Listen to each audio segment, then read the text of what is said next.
welcome back to yet another episode of Ball with Y'all, the penultimate episode of Season 2 here of our show. It is May 18th. We are so glad that you chose to join us today, whether that's on Spotify, Apple Podcasts, Google Podcasts, Radio Public, Breaker, or on YouTube at BWI Productions. However you chose to join us, we are so glad that you chose to spend a little bit of your day here with us. Of course, we're coming off of a wild weekend in the sports world. I say that all the time, but I'm saying it again here this past weekend because we had multiple Game 7s in the NHL and in the NBA. Congratulations, especially to the Dallas Mavericks, who saw that one coming with that 1-4 matchup out in the Western Conference. We also saw a big win for Kurt Busch out in Kansas. We'll break down some of what we saw there, of course, and then a lot more in today's show. So I always say we have a loaded show, but since we are running down into the final episodes here of Season 2, trust me, we're trying to jam-pack as much as we can here before we hit the finish line of Season 2. So without further ado, let's get into story number 1. You know, sometimes, even when you don't win, you still win, right? Sometimes when you lose, you still win, which would imply that's what happens when you don't win, you lose. And sometimes when things go awry, you can still come out relatively happy, right? And so that was kind of what we saw this past Sunday. You might have been a fan of one of the many drivers who had some sort of issue on Sunday, whether it was a pit stop issue like Austin Cindric had or Denny Hamlin had, but whether you had to start at the back because you had issues in practice or qualifying like Joey Logano and Chris Buescher. Or perhaps you had a left rear tire issue, which trust me, we'll get into some of that as well. It was a day that it was almost like a gauntlet to try to get through the race on Sunday. Again, I made the comparison a week ago talking about how difficult Darlington was. It kind of felt like Kansas was the same. It reminded me of a super speedway in the sense of it was almost like may the last car standing win. And that's essentially, in some ways, what transpired on Sunday. Now, before I get too far into the tire issue and so on, of course, it was a big day for the Toyotas. I believe the Toyotas, they had 5 of the top 6 spots in the finishing order on Sunday. Of course, the only exception being Kyle Larson, who finished second. The only other Toyota on the field on Sunday was Bubba Wallace, and he finished 10th. So every single Toyota in the top 10, pretty strong for the Toyotas. And it's pretty interesting because not too long ago, we were talking about how great the Chevys were doing, right? Earlier in the season, we were talking about how great the Fords were doing with Penske and with Stewart-Haas Racing. And here we are now. And yeah, Chevy's still doing well. Hendrick's still doing well. I mean, Chase Elliott just won 2 weeks ago. Kyle Larson's done well. We've already talked about that ad nauseum. But the Toyotas are starting to come on strong here, right? Denny Hamlin has a win to his name, right? Kyle Busch has a win to his name. Here you see Kurt Busch, his brother, Kurt Busch, come out. The first win for that team, that 45 team, as a part of 2311 Racing with Michael Jordan as the team owner and Denny Hamlin as the team owner. A massive moment for them on Sunday, and honestly, a massive turning point for the Toyotas as well. We knew that they would start to find their groove at some point in time, and it seems like they're starting to do that right at the All-Star break. Now, I mentioned those pit road mistakes. There were a number of cars and drivers that ran into some issues on pit road, and as a result, it could have ruined their day. Now, granted, it didn't really ruin their day entirely in most cases. In some cases, it did, but you saw Denny Hamlin, right? He had to start at the back, and then he had a couple different equipment interference issues, I believe. We had to go back to the back of the pack. I mentioned Austin Cindric having to go back as well due to a penalty on pit road. Bubba Wallace, he had an uncontrolled tire. Chase Elliott, I believe he had some sort of, whether it was equipment interference or uncontrolled tire or something like that. When he actually came off pit road first, he had to go back to the back of the pack. And then Eric Jones, which I want to take a moment to discuss that because it goes right into our next topic as well. Eric Jones, he was on pit road for what felt like an hour. I mean, it was really more like 8-10 minutes. I don't know how long it was. They couldn't get his tire off, and they had to literally cut it out from what I could understand of the whole situation. And it was a journey. And I believe he went down 6-7 laps in the process, but they eventually got it out. I mean, all credit to him, and he got back on the track. But a bizarre thing that we have not seen this year. We've seen a lot of issues with tires, right? We have not seen that particular issue. But to that point, we saw a lot of issues with tires on Sunday. And it's something that we saw earlier in the season, right? With I believe it was Fontana. We saw some issues with that. And here I thought that we'd kind of figured it out a little bit. Honestly, you hadn't really seen too many issues with the tires. You see a couple tires here and there go down, but not nearly to the degree that we saw on Sunday with so many left rear tires going down. We saw with Tyler Reddick, his left rear went down. Christopher Bell blew the lead when he blew a tire. Just a few laps later, William Byron did the same thing. He was in the lead, blew a second and a half lead, and gave it to Kurt Busch after blowing a tire. I mentioned Tyler Reddick, Martin Truex Jr., although he did end up battling back. And then Chase Elliott, he did the exact opposite of what Eric Jones did. Eric Jones could not get his tire off, whereas Chase Elliott's whole tire just came off, right? I mean, the lug nut was still on and so on, but the actual tire itself just came off, right? And he ends up getting stuck in the grass, in the muddy grass, because it had been raining, I believe, that morning, then also the night before. It gets stuck in the grass, and he can't get out, right? So he has to get towed to his pit box and ends up losing 3 laps in the process, which, again, is not the first time we've seen drivers lose multiple laps because they can't move, right? And it's something that we had not seen prior to this car. And I don't know what the answer is. I know I've heard a lot. I'm not a tire expert by any means. In fact, I don't know anything about tires. So I don't really know. But from what I've heard from a number of folks, that, some of it's driver induced, but a lot of it is car induced. We had not come across this prior to this year. So it's incumbent upon Goodyear, it's incumbent upon NASCAR to work alongside Goodyear to figure out this issue, especially over the next 2-3 months, because you don't really want to be running into this issue in the playoffs. It's okay now for Chase Elliott or whoever else to stall out and have to get towed back to their pit box and lose a few laps. It's okay. It doesn't really matter. Chase Elliott still came out with the points lead. Christopher Bell, he's been towed to his box once before. He's fine as far as points go as well.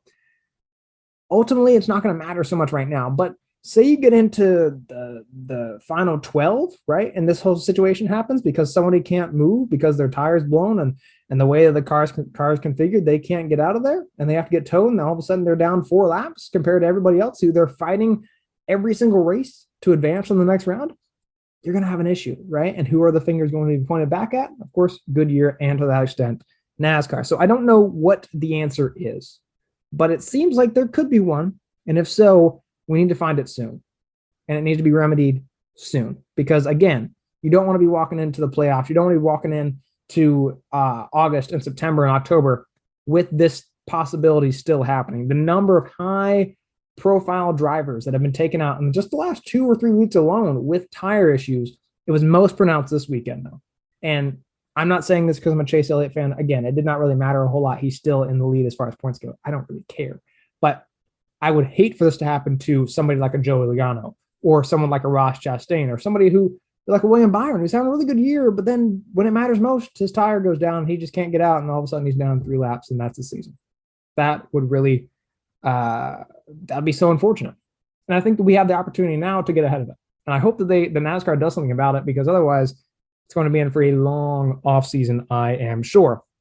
As for this week, right, we are going into the AllStar Race, which basically means a whole lot of nothing is going to happen. If you're familiar with any sort of All-Star game in any other sport, whether it's Major League Baseball or the National Basketball Association or the NHL, I guess the NHL kind of, it doesn't really matter, but it's cool sometimes. The NFL, especially with the Pro Bowl, generally speaking, these All-Star games don't really matter a whole lot. They don't really have a lot of significance. At one point in time, the Major League Baseball, their All-Star game, it had significance because it determined who had home field advantage in the World Series. That is no longer. So ultimately speaking, generally, All-Star races don't mean a lot. But there are some pretty substantial stakes here. And there's actually a couple different things about this race as well. First thing, hopefully, if you don't know, you're about to find out, that the winner comes away with a $1 million prize. Last year, Kyle Larson went off with a $1 million prize for his victory at Texas Motor Speedway. And the same thing will be the case this year as well. Now, of course, there's a number of reasons, a number of ways that different drivers could have qualified for this already. I believe you're a champion if you've won a race in the most recent couple of years or so. A number of other factors as well. So there are a good amount of drivers that have already solidified their position in it to the All-Star race. But for those drivers that have already locked themselves in, like you think of your Kyle Larsons and your Kevin Harvicks and your William Byrons and your Joey Logano's, et cetera, Their qualifying structure is going to be a little unique in the sense that it's going to be based on the reverse order of owner points currently in 2022. And then they'll also have a head-to-head elimination bracket. So that'll be pretty fun to watch. But ultimately, again, it'll shake out. The cream will usually rise to the top in any case. But for those that have not pre-qualified, who haven't won a race, who haven't won a championship, and so on, they have the chance here to race their way in. There's an AllStar Open before the AllStar Race. The AllStar Open allows multiple opportunities for guys to get into the big race through a number of brief stages. If you win one of the brief stages, you're in. If you win the AllStar fan vote, you're in too. So there are a number of different ways to get in, even if you haven't pre-qualified going into Sunday's race. As for the race itself, the big AllStar Race, it's 125 laps, 4 stages. And here is the breakdown just to give you a brief snippet. I will read it verbatim because I don't want to screw it up. So the winner of stage 1 will start on the pole in the final stage. They'll start up front as long as they finish 15th or better in stage 2 and stage 3. The winner of stage 2 will start second in the final stage as long as they finish 15th or better in stage 3. And then, of course, the winner of stage 3 will start third in the final stage. So essentially, not nearly as much of a mess as it was last year. If you recall, the race that we had last year was kind of random. You didn't really know how many teams were going to get shuffled around, and you might get luck, like almost like a luck of the draw kind of thing. Ultimately, Kyle Larson still won, but you never really knew what was going to happen because it was just so random. And it wasn't really based on skill entirely. You might just get lucky based on where you ran at that point in time. So this one should be a little bit more based on skill and should be a little bit more fun to watch, admittedly, as a result. Now, who do we like this week? There are a lot of familiar names that I would look for. Kevin Harvick, right? He has won at this track, not necessarily in the AllStar Race, but at this track 3 times in 37 starts and has 13 top 5s in those 37 starts. Eric Jones, he has an average finish of 10th in 10 starts, and he has 3 top 5s at this track as well. And Joey Logano, I mentioned him earlier, his average finish is 14th in 26 starts with 1 win at this track and 11 top 5s.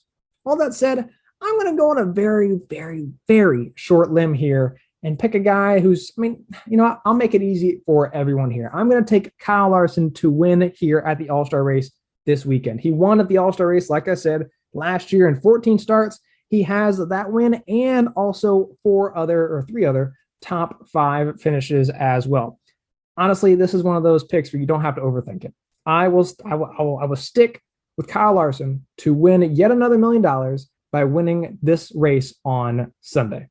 On to story number 2. It's kind of commonsensical in some ways to say that the way to parity is to make the road easier for every other team, right? To give opportunities to every other team. And it is commonsensical. I will say that. But it seems like we might have found a solution here in the near future that might give us an opportunity for enhanced parity across divisions, or lack thereof in a second, as I'll get to, conferences, or across the nation itself. I think the ACC might give us something that could be used across the country, honestly. And it's funny because I'm not a big fan of the ACC. We've talked about that before. I'm not a big Clemson fan, Miami, Florida State, etc. I don't really care for them. But I think that they might be on the cusp of something that the SEC might replicate, the Big Ten could replicate, the Pac-12 could replicate, and something that really every other, only conference is doing it right now would be the Big 12. And you'll kind of see how that's worked out for them as well. So it was, I think last week, the ACC commissioner, he came out and said that they were looking to get rid of divisions, get rid of the coastal and Atlantic divisions in the ACC and just make it 14 teams playing for top honors. And then, of course, the top 2 teams go on to play for the ACC championship. By doing so, they would eliminate some annual permanent matchups and also create opportunities for new ones. Their proposed model was a 3x5 model, which is 3 annual permanent opponents and then 5 rotating opponents. You basically cycle through 5 different teams every year. This means that you think of Clemson, Miami, Florida State, they can all cycle through the league twice in just 4 years. So that means if you are an incoming freshman, you can play both home against Miami and at Miami. in a single in your college career, right? And previously that has not been possible. And oftentimes it wouldn't be possible if you're on the other side of the division, right? So say if you're not in Miami's division, you might get to play them once in your 4-year career, and it may be at home, it may be on the road. You don't really know, right? Otherwise, if you're in the division, cool, you'll get to play them pretty consistently. But if you're not, you won't really have that opportunity. And this looks to kind of fix some of that, at least. But some things wouldn't really change so much about this model. And I really want to point that out because I think it's important. Sometimes people hear divisions, people hear moving away from divisions, people hear change, and they get a little, they fret a little bit because they don't want things to change per se. They like where they are. They're comfortable where they are, as they should be, right? But some things won't change. Florida State will still have Miami every single year. Suffice to say, I don't know what their official final permanent schedules will look like with the three permanent teams per team and then the 5 rotational. I don't know, but I promise you Florida State and Miami will still play every year. Duke and North Carolina will still play every year. Virginia Tech and Virginia, they'll still play every year. So some of these rivalries that we value from a historical lens, they're not going anywhere. So that's not going to change. And honestly, that's one of the more comforting things for fans like ourselves who've come to expect and have become accustomed to these different rivalries, these games that have given us some of our best moments throughout recent and older history as well. But on the flip side, when you do go away from divisions, you know that you have to give up some things, right? For instance, we might have to give up North Carolina and Wake Forest every year, right? That was a massive game this year, not Wake Forest out of the unbeatens. North Carolina ran roughshod through them. You may not get that game every single year. If you're an SEC fan, you may not care so much. But if you're a North Carolina fan who loves playing against Wake Forest, that might matter to you. Or maybe we won't get Florida State Clemson every single year. We might. We don't really know. Again, the permanent matchups every year, the 3 permanent matchups per team. We might not get Clemson, Florida State every single year. But in either case, it's an all-around win for just about every single team in the country, I would say. Like I said, allows every single player, if you're going to stay at your school for 4 years, you're going to get to play every single team in your conference, home and away, during your 4-year career. That's not something that pretty much anybody can say at this point in time. I'm reminded of, was it LSU and Georgia? The last time they played a home game in Athens was 2012, 2011, 2013, somewhere in that neighborhood, right? And I don't think we've seen them back in Athens since the LSU Tigers. Or the same thing for Alabama and Georgia, where the last time they played in Bryant-Denny prior to 2020 was in 2007. Something that is unthinkable, but that's the way that the divisions are structured. So if you're on the wrong side of the division, okay, you might get to play that team every other 6 years at home. Otherwise, or every other 14 years rather at home, and then every other 6 years on the road, right? And that's not exactly the most ideal approach. But also, this lessens the monopoly of college sports. It gives us a little bit of sense of parity because, for example, going back to the ACC, Clemson, they won't have a stranglehold on their division anymore. They have won their division, with the exception of last year, basically every year since 2010, at least. I don't know, but a long time, right? They have run roughshod over 6 other programs in the ACC every single year. Well, if I am in the same conference as Clemson and I'm not one of their 3 constant opponents, I don't have to deal with them every single year. That's a big win. Now, all of a sudden, I have the opportunity to avoid playing Clemson and still maybe having the opportunity to make the ACC championship and may not have to play Clemson all year long to win at the ACC. It's a pretty good opportunity and something that, again, nobody has the chance to do right now. And it really changes the game for a number of teams, whether you're Clemson or not, right? Whether you're Dabo Swinney or not, you're given the opportunity to actually control your own destiny and just win the games that are ahead of you, right? And you don't have all these divisional tiebreakers and so on. You just have to win and have one of the top 2 records in your conference. And all these benefits will be the same in the SEC when and if we move to, if and when rather, we move to a new divisional structure, or whether we move away from divisions at all. We don't know yet what we're going to do, of course, because we're still waiting on Oklahoma and Texas to come in to the conference. We don't know if we're going to go to a pod model, 4 different pods with 4 teams that'll give us 16 total teams, and then How do you split up those pods? We don't really know that yet. That's a rumor, but we don't know if that's going to be the direction that we'll go. We don't know if we'll go with an 8-team division, 8-team division out in the East, 8-team division out in the West. I'm not a big fan of that because that probably means you're going to see Alabama and Auburn move to the East, but we'll see how that one shakes out. Or do you go divisionless? And I think that if the ACC sees success here, because especially they are looking to institute this plan as early as 2023, moving away from divisions as early as next year.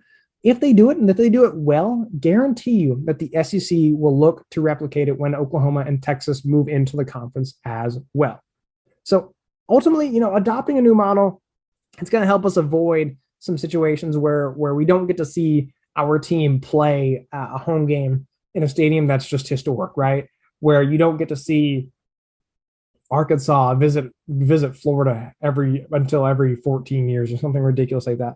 It's going to help us do that. But honestly, it's time that we make changes. And I feel like the replication here makes a lot of sense if you take all those factors into consideration.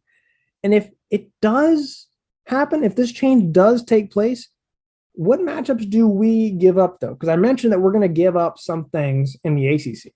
What are we going to give up in the SEC? Well, think about, you can't lose Auburn, Alabama, right? Well, can you lose Alabama, Tennessee, Alabama, LSU, Alabama, Mississippi State? What about Auburn, Georgia? Can you give them up, right? Or how about Auburn, LSU? The list goes on and on and on. But I think the 3x5 model makes a lot of sense because then if you're Alabama and you want to hold on to the Auburn, Tennessee, and LSU games, cool. Well, there's your 3. Move on, right? And Auburn, you might want to hold on to your Georgia, LSU, and somebody else. Cool, great. Hold on to them, move on, right? It's not a big deal at all. I really think that 3x5 or even a 3x6, if you're in the SEC, of course, with 16 teams, makes a lot of sense. And I think it could be the best way to manage it and really keep what we value the most as fans. If you're an SEC fan, I really encourage you to keep a close eye on what the ACC does here in the near future, over the coming months and in the coming years. If they can pull off the 3x5 model, I guarantee you that we'll see at least some variation of it in the SEC in the near future. And that might just be what we need as we see Oklahoma and Texas come into the fold. On to story number 3. I think it was Wednesday or Thursday of last week, we saw the NFL schedule come out in its entirety. And it's really funny, first off, that you see all these different rumors throughout the week, like, oh, so-and-so might be playing on this day against this team, or they might not, or they may be playing here instead, or this one might be a Monday Night Football game, or this might be on Christmas. Who knows, right? A lot of leaks. I don't really know what causes all that, why people care so much. I mean, I get it. It's important to know your team schedule so you can plan accordingly, but it's just a day or two, right? It doesn't really matter a whole lot. Anyway, we got it out on Wednesday or Thursday. A lot of big games, right? A lot of big games. We already knew the matchups, but we didn't know when they would take place. So we have a lot of big days as well. Some big games with big days. We're in a full fall this fall. And honestly, some days I probably won't be getting up from the couch too much. And I'm okay with that. That's a life I'm okay with living in the fall, whether it's Saturday or Sunday. Now, coming away from the schedule release this past week, what are our top 5 matchups from the release that I would encourage you to check out this fall? Let's get right into those top 5 matchups. Number 5, in week 3, the Green Bay Packers will visit the Tampa Bay Buccaneers. And here's the thing about this, right? I've told y'all that I am a Packers fan. I am wearing a Packers shirt right now, fittingly enough. That was not planned. And I'm hesitant about this game already, right? It's the Buccaneers. The Packers I don't think they've beaten the Buccaneers at all in the last few years, right? Pre-Tom Brady had to be last time they beat the Buccaneers. It's also super early in the season. So I don't know how Aaron Rodgers is going to look. I don't know how Tom Brady is going to look as far as what they have at their disposal. I know Tom Brady will still have Chris Godwin, but what does Aaron Rodgers have? Both these teams will be working through their own issues at that point in time. But we've only gotten to see Tom Brady versus Aaron Rodgers with consistency as of late. We didn't really get to see that too much when Tom Brady was over on the AFC side of things. So hopefully this one will be a little bit more competitive than their last showdown down in Tampa in 2020. We'll see. Hopefully. I'm not too excited, but I'm pretty excited. I'm moderately excited. I'll say moderately excited. That's why it's number 5. Number 4, week 7, the Sunday night football game in Miami with the Steelers visiting the Dolphins, right? Brian Flores, he could be. I mean, we'll see how his appeal goes on with the NFL. I saw he still has his lawsuit or whatever you want to call it. If he's still coaching at that point in time, he'll be coming back for the Steelers to face off against his old team. Of course, I haven't really gone too much into it because there's a lot of legalese that I don't really understand. And I know you all have been seeing the headlines anyway, so I didn't really feel like there was any point in getting into it. But we all know Brian Flores was accusing Stephen Ross and all the Dolphins of encouraging him to blow football games, basically. I don't know if there's any truth to that. We'll find out here in the near future. But in any case, he'll be back in Miami. Wow, what a tough environment for a broadcaster trying to navigate that one. But beyond the Brian Flores front of things, at this point in the season, at week 7, what do the Dolphins look like? What do they look like with Tyreek Hill, right? With Jalen Waddle, with Tua and all those folks, with that revamped offense? How do they look? How do the Steelers look with Kenny Pickett at quarterback? We know the Steelers are a little bit of a transition point right now. How do they look at that point in time in the season?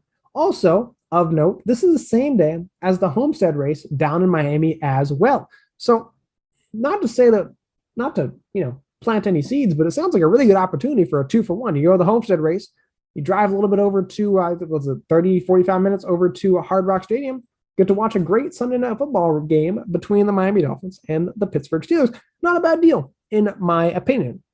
Number 3, I've got in week 1, the Monday night football game between the Broncos and the Seahawks.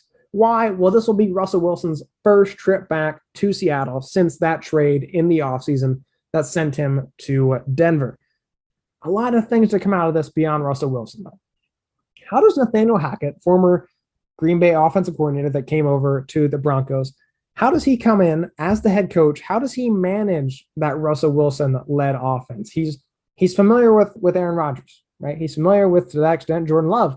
But how does he manage Russell Wilson, and how do those two mesh? Also, on the Seattle side, how bad is the drop-off for Pete Carroll from Russell Wilson to Missouri's own Drew Lock?